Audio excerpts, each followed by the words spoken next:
చాలామంది మంగళవారం, శుక్రవారం డబ్బులు ఎవ్వరికీ ఇవ్వరు.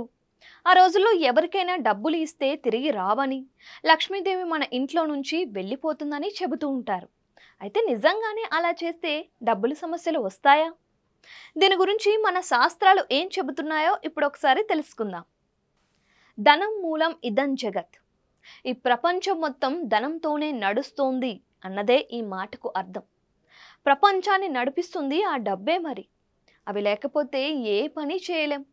ముఖ్యంగా హిందువులు డబ్బుని లక్ష్మీదేవితో సమానంగా భావిస్తారు.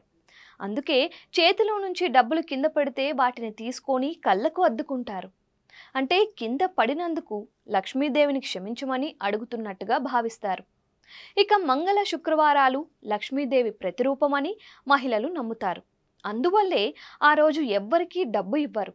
అలాగే పుట్టింటికి వచ్చిన ఆడపిల్లను కూడా మంగళ శుక్రవారాల్లో అత్తవారింటికి పంపించరు. ఆడపిల్ల శుక్రవారం నాడు పుడితే అదృష్టంగా భావిస్తారు.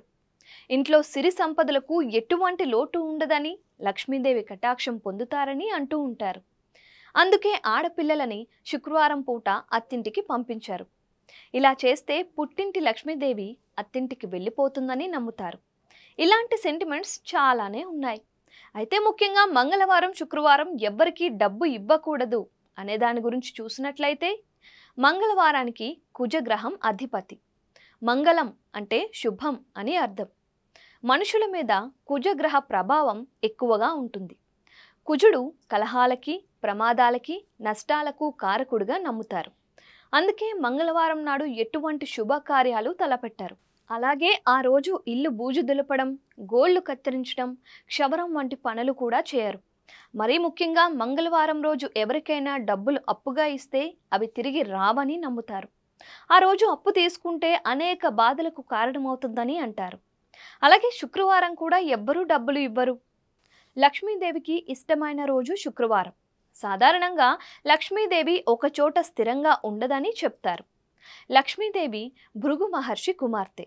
అందుకే శుక్రవారాన్ని భృగువారం అని కూడా పూర్వంలో పిలిచేవాళ్ళు. శుక్రవారం రోజున డబ్బులు ఇస్తే లక్ష్మీదేవిని ఇంటి నుంచి పంపించినట్లుగా భావిస్తారు. అలా చేస్తే కష్టాలు వెంటాడుతాయని, ఎంత సంపాదించినా కూడా చేతిలో డబ్బులు నిలవని చెబుతూ ఉంటారు. అయితే మంగళ శుక్రవారాల్లో డబ్బు ఇవ్వకూడదు అనేది ఏ శాస్త్రంలోని చెప్పలేదు. ఇది కేవలం మన పెద్దల కాలం నుంచి అనాదిగా వస్తున్న సంప్రదాయం మాత్రమే.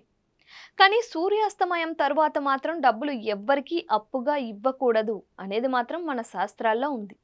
అలా చేస్తే ఆర్థిక సమస్యలు తలెత్తుతాయంట. మరి మన పెద్దలు తీసుకువచ్చిన ఈ సాంప్రదాయం వెనుకున్న అసలు నిజమేంటో ఇప్పుడు తెలుసుకుందాం. కొంతమంది అనవసర ఖర్చులు ఆపడానికి కనీసం ఆ 2 రోజులైనా డబ్బు ఖర్చు చేయకుండా ఉంటారు అనే ఆశతో మన పెద్దలు ఆ నియమం పెట్టారంట. అంతేకాని అత్యవసర సమయాల్లో, ఆపద సమయంలో ఇలాంటి నియమ నిబంధనల గురించి పట్టించుకోకూడదు. పట్టించుకుంటే అంతకు మించి అనర్థాలు జరుగుతాయి.